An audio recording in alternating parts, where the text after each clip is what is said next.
Hoy, grabe ma'am. Ano? May motion pa lang sa Senado para ilipat si dating Bryce. Assistant District Engineer Bryce Hernandez from the PNP Custodial Center, you're very familiar with that, to the Pasay City Jail. Ha? Dahil nga lang po na may motion na inihain si Senator Jinggoy Estrada na doon ilipat si Engineer Hernandez. Anong sa tingin ninyong magiging epekto nito?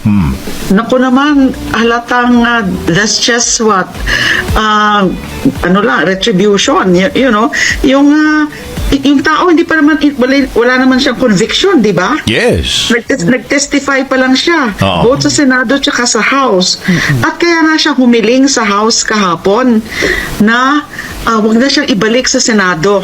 Kasi remember, he was detained there, pinapakontempt siya.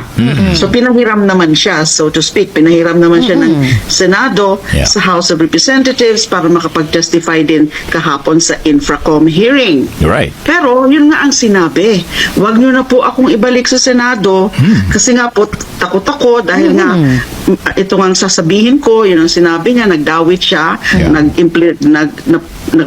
ano siya ng dalawang pangalan ng mga senador. Correct. So, pinagbigyan siyempre ng Infracom because, you know, that was a very reasonable request. Yeah. At kino-coordinate naman ng Infracom Yeah. with the Blue Ribbon Committee. Nung motion na yan na ilipat sa city jail, Yeah. halata naman. Oo. Kasi nga yung nagmungkahin yan, ay isa nga dun sa mga pinangalanan ng witness na yan. And it's a question of propriety. And then, yun pa nga, unang-una, wala pa namang kaso. Yeah. Wala pang conviction. Ang mga linalagay lang sa mga city jail na although meron din talaga yung mga ano pa lang, yung awaiting trial or awaiting judgment. Yeah. Wala pang kasong fina-file against him. Bakit ililipat sa ordinary facility? That's highly questionable, Yeah. Yung move na yan. Sir Bryce Hernandez, dapat inanon na niya yun tinutulan na niya yung paglipat dun sa kanyang kliyente kasi obviously the Senate itself may be already overstepping its jurisdiction sa paglilipat ng isang hindi pa naman nga convicted na tao. You know, so it's a choice between dito siya i-detain o dito siya under custody sa premises of the House of Representatives dito Yeah. sa Batasan. John, to me, it's foul. At saka nakakagulat It's na foul. pinayagan ni Senate President Tito Soto Correct. di ba? Na makalusot itong motion. Ha? Ayun nga. So, ano Si, yan? si Senator si Senate President Soto lang ba yung pumayag? Hindi ba dapat may say din to si Speaker Romualdez? Dapat siguro. Kasi nagkaroon na ng agreement, initial nga. agreement. Oo. Kaya nga in-announce na rin yon ng Infracom kahapon. And this guy was assured protection.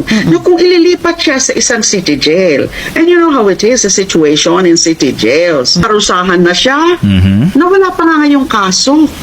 And you know, he is an important witness. May siniwala siyang importante.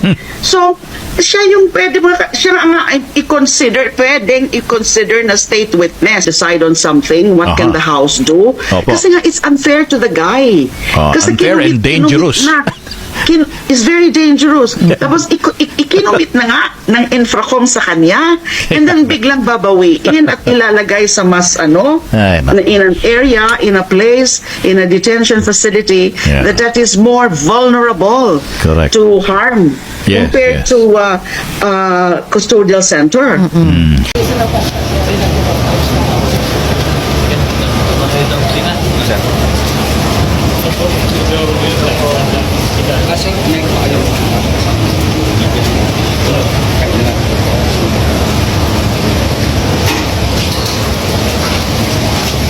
Sir, hanggang dito na tayo, sir, ha? Dito na tayo. Dito na tayo. Dito na tayo.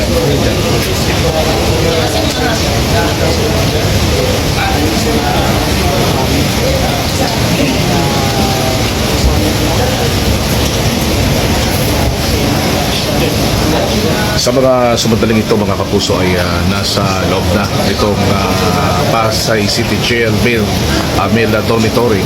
Itong si dating DPWH Bulacan Assistant District Engineer Chris Hernandez at kasama niya na pumasok ang Sergeant at Arms ng Senado. Ngayon nandito sila sa Pintalabis. Todo gwardyado ito ng mga operatiba hanggang mismong PJFP. At hindi na kami ganun pinalapit pa sa kanilang pwesto ko na nasa gate na. Kasama rin pumasok